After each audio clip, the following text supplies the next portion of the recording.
ಮತ್ತೋರ್ವ ಕೋರ್ ಕಮ್ಯುನಿಟಿಯ ನಟಿ ನಿಧಿ ಸುಬ್ಬಯ್ಯ ಅವರು ನಮ್ಮ ಜೊತೆ ದೂರವಾಣಿ ಸಂಪರ್ಕದಲ್ಲಿ. ಮ್ಯಾಮ್ ನಮಸ್ಕಾರ. ಹಾಯ್ ನಮಸ್ಕಾರ. ಹೇಗಿದ್ದೀರಿ? ನಾನ್ ಚೆನ್ನಾಗಿದ್ದೀನಿ, ಥ್ಯಾಂಕ್ ಯು. ಬಿಡ್ತಾನೆ ಇಲ್ಲ ರಿಯಾಕ್ಷನ್ ಕೊಡ್ಬೇಕು ಅಂತ.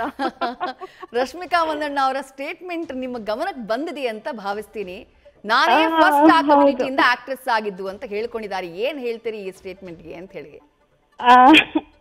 ಐ ಮೀನ್ ನಾನ್ ರಿಯಾಕ್ಟ್ ಮಾಡಲ್ಲ ಇಂಥ ಸ್ಟೇಟ್ಮೆಂಟ್ಸ್ಗೆ. ಏನಕ್ಕಂದ್ರೆ ನಾವೆಲ್ಲ ಇವಾಗ ನೋಡಿ ರಾಹುಲ್ ಗಾಂಧಿ ಅವರು ಏನೇನೋ ಹೇಳ್ತಾರೆ, ಅದಕ್ಕೆಲ್ಲ ರಿಯಾಕ್ಟ್ ಮಾಡ್ಕೊಂಡು ಕೂತ್ಕೊಳ್ಳೋಕ್ ಆಗುತ್ತಾ?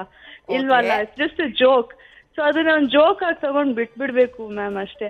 ಇವಾಗ it's not, it doesn't make sense and there is no point of reacting to such dumb statements ಅಂತ ಹೇಳ್ತೀನಿ ಅಷ್ಟೇ. ನಿಜ, ಯಾಕಂದ್ರೆ ಆ ಸಮುದಾಯದಿಂದ ಎಷ್ಟೋ ಜನ ಬಂದಿದ್ದೀರಿ ನೀವೆಲ್ಲರೂ ಕೂಡ. ನೀವಂತೂ ಬಾಲಿವುಡ್ ನಲ್ಲೂ ಕೂಡ ಆಕ್ಟ್ ಎಲ್ಲ ಮಾಡಿದ್ದೀರಿ. ಅದೆಲ್ಲವೂ ಕೂಡ ಏನೋ ಅಲ್ಲ ಅನ್ನುವಂಥ ರೀತಿನಲ್ಲಿ ಮಾತನಾಡದ ಹಾಗಾಯ್ತಲ್ಲ ಅಂತ ಹೇಳಿ ಅವರ ಸ್ಟೇಟ್ಮೆಂಟ್. ಅದು ಗೊತ್ತಿಲ್ಲ ಅವ್ರು ಏನ್ ಯೋಚನೆ ಮಾಡ್ಕೊಂಡು ಹಾಗೆ ಹೇಳಿದ್ರು ಅಂತ. ಬಟ್ ಅವ್ರು ಹೇಳಿತ್ತು ಅಂತ ಅದ್ ನಿಜ ಆಗಲ್ವಲ್ಲ. ಸೊ ಸೀರಿಯಸ್ ಆಗಿ ತಗೊಳೋದ್ ಬೇಡ ಅಂತ ಸ್ಟೇಟ್ಮೆಂಟ್ಸ್ ನ ಅಂತ. Just let it go. ಒಂದ್ ಕಿವಿಯಿಂದ ತಗೊಂಡ್ ಇನ್ನೊಂದ್ ಕಿವಿಯಿಂದ ಬಿಟ್ಟಾಕೋದು ಅಷ್ಟೇ. ಅದು ನನ್ ಪಾಲಿಸಿ.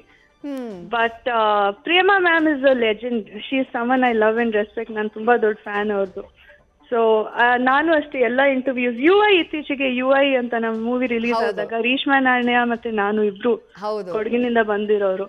ಸೊ ನಾವೆಲ್ಲರೂ ಆ ಟೈಮಲ್ಲಿ we would always say Prema ma'am is the first super star from Kodava community ಅವರೇ. ಸೊ ಅದೊಂದು ನಾನು ಹೇಳಕ್ ಇಷ್ಟಪಡ್ತೀನಿ ಮ್ಯಾಮ್. ನಿಜ ನಿಜ ನಿಜ. ಅದ್ರ ಜೊತೆಗೆ ಅವ್ರ ಕಮ್ಯುನಿಟಿ ಬಗ್ಗೆ ಮಾತನಾಡಿರೋದ್ರಿಂದ ನೀವೆಲ್ಲ ಸಿನಿಮಾ ಇಂಡಸ್ಟ್ರಿ ಕಾಲಿಟ್ಟಂತಹ ಸಂದರ್ಭದಲ್ಲಿ, ಅಂತಹ ಸೂಪರ್ ಹಿಟ್ ಸಿನಿಮಾಗಳನ್ನ ಕೊಟ್ಟಂತಹ ಸಂದರ್ಭದಲ್ಲಿ ನಿಮ್ಮ ಕಮ್ಯುನಿಟಿ ಎಷ್ಟು ನಿಮ್ಮನ್ನ ಎನ್ಕರೇಜ್ ಮಾಡಿತ್ತು, ಎಷ್ಟು ಖುಷಿ ಪಟ್ಟಿತ್ತು ನಿಮ್ ಸಕ್ಸಸ್ಗೆ ಅಂತ ಹೇಳಿ ನಿಧಿ ಅವರೇ? ಹೌದು, ಇಲ್ಲ ಆ ಟೈಮಲ್ಲಿ ತುಂಬಾ ಎನ್ಕರೇಜ್ ಮಾಡಿದ್ರು. ಇವಾಗ್ಲೂ ಅಷ್ಟೇ. ಲೈಕ್ ನನ್ ಕಮ್ಯುನಿಟಿಯಿಂದ ನನ್ ಸಪೋರ್ಟ್ ಅಂತೂ ಇದ್ದೇ ಇದೆ. ತುಂಬಾ ಚೆನ್ನಾಗಿ ಮಾತಾಡಿಸ್ತಾರೆ, ತುಂಬಾ ಚೆನ್ನಾಗಿ. They're all proud of all of us.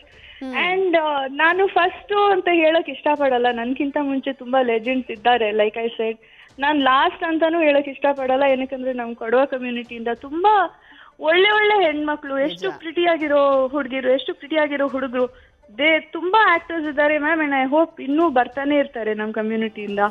I am very proud of my community. ನಿಜ ನಿಜ. ಇವ್ರ ಸ್ಟೇಟ್ಮೆಂಟ್ ಹೆಂಗಿತ್ತು ಅಂದ್ರೆ, ನಮ್ಮ ಸಮುದಾಯ ತುಂಬಾ ಹಿಂದುಳಿದಿತ್ತು, ಅವ್ರು ಯಾರನ್ನೂ ಕೂಡ ಈ ತರದ್ದೆಲ್ಲ ಇಂಡಸ್ಟ್ರಿಗೆ ಬಂದವರೇ ಅಲ್ಲ, ನಾನು ಉದ್ಧಾರ ಮಾಡಿದೆ ಅಂತ ಹೇಳಿರ್ತಾರ ಇತ್ತು ರಶ್ಮಿಕಾ ಅವ್ರ ಸ್ಟೇಟ್ಮೆಂಟ್. ನಿಧಿ ಅವರೇ, ಐನೋ ಅದು ಏನ್ ಮಾಡಕ್ ಆಗಲ್ಲ ಮ್ಯಾಮ್. ಅದು ಅವ್ರ ಥಿಂಕಿಂಗ್ ಅನ್ಸುತ್ತೆ. ಅದಕ್ಕೆ ನಾವು ರಿಯಾಕ್ಟ್ ಮಾಡಿನೂ ಏನ್ ಪ್ರಯೋಜನ ಇಲ್ಲ ಬಿಡಿ. It's okay, it's her thinking ಅಂತ ಅನ್ಕೊಂಡು ಇರೋದಷ್ಟೇ. Right ma'am, right ma'am. Thank you Nidhi Subbaiah ಅವರೇ, ನ್ಯೂಸ್ ಫಸ್ಟ್ ಮಾತನಾಡಿದ್ದಕ್ಕೆ. ನಟಿ ನಿಧಿ ಸುಬ್ಬಯ್ಯ ಅವರ ಪ್ರತಿಕ್ರಿಯೆಯನ್ನ ಗಮನಿಸಿದ್ರಿ. ಅವರು ಹೇಳಿದ್ರು, ನಮ್ಮ ಕಮ್ಯುನಿಟಿಯಿಂದ ಬಂದಂತಹ ಮೊದಲ ಸೂಪರ್ ಸ್ಟಾರ್ ಅಂದ್ರೆ ಆಗ್ಲೇ ಮಾತನಾಡಿದ್ರಲ್ಲ ಹಿರಿಯ ನಟಿ ಪ್ರೇಮಾ ಅವರು ಸೂಪರ್ ಸ್ಟಾರ್. ನಮ್ಮ ಇಂಡಸ್ಟ್ರಿಯಿಂದ, ನಮ್ಮ ಕಮ್ಯುನಿಟಿಯಿಂದ ಸಾಕಷ್ಟು ಜನ ಇಂಡಸ್ಟ್ರಿಗೆ ಬಂದಿದ್ದಾರೆ. ನಾನು ಕೊನೆಯವಳು ಅಂತ ಹೇಳೋಕೆ ಇಷ್ಟಪಡೋದಿಲ್ಲ, ಯಾಕಂದ್ರೆ ನಮ್ಮ ಕಮ್ಯುನಿಟಿಯಿಂದ ಇನ್ನಷ್ಟು ಜನ ಬರಬೇಕು, ಇನ್ನಷ್ಟು ಜನ ಸಿನಿಮಾ ಇಂಡಸ್ಟ್ರಿನಲ್ಲಿ ಬೆಳಿಬೇಕು. ನಾವು ಆಕ್ಟ್ರೆಸ್ ಆದಾಗ ನಮ್ಮ ಕಮ್ಯುನಿಟಿ ಸಾಕಷ್ಟು ಪ್ರೌಡ್ ಫೀಲ್ ಮಾಡಿತ್ತು, ನಮಗೆ ಸಾಕಷ್ಟು ಎನ್ಕರೇಜ್ ಅನ್ನ ಮಾಡಿತ್ತು ಅನ್ನೋ ಮಾತನ್ನ ಹೇಳ್ತಾ ಇದ್ರು. ಜೊತೆಗೆ ರಶ್ಮಿಕಾ ಮಂದಣ್ಣ ಅವರು ಆಗಾಗ್ಗೆ ಇಂಥ ಹೇಳಿಕೆಗಳನ್ನ ಕೊಡ್ತಾನೆ ಇರ್ತಾರೆ. ಹಾಗಾಗಿ ಅದನ್ನ ಇಂಪಾರ್ಟೆನ್ಸ್ ಕೊಡುವಂಥ ಅವಶ್ಯಕತೆನೇ ಇಲ್ಲ, ನೆಗ್ಲೆಕ್ಟ್ ಮಾಡಿ ಬಿಟ್ಟುಬಿಡಬೇಕು. ಅದಕ್ಕೆ ಕಾಮೆಂಟ್ ಮಾಡೋದಕ್ಕೆ ಹೋಗಬಾರ್ದು, ಇಂಥ ಡಂಬ್ ಸ್ಟೇಟ್ಮೆಂಟ್ಗಳಿಗೆ ಕಾಮೆಂಟ್ ಮಾಡೋದಕ್ಕೆ ಹೋಗಬಾರ್ದು ಅಂತ ಹೇಳಿ ನಿಧಿ ಸುಬ್ಬಯ್ಯ ತಮ್ಮ ಒಂದು ಒಪಿನಿಯನ್ ಅನ್ನ ವ್ಯಕ್ತಪಡಿಸ್ತಾ ಇದ್ದಿದ್ದನ್ನ ಗಮನಿಸಿದ್ರಿ. ನ್ಯೂಸ್ ಫಸ್ಟ್ ನಿರ್ಭೀತಿಯಿಂದ ನಿಮ್ಮ ಪರವಾಗಿ.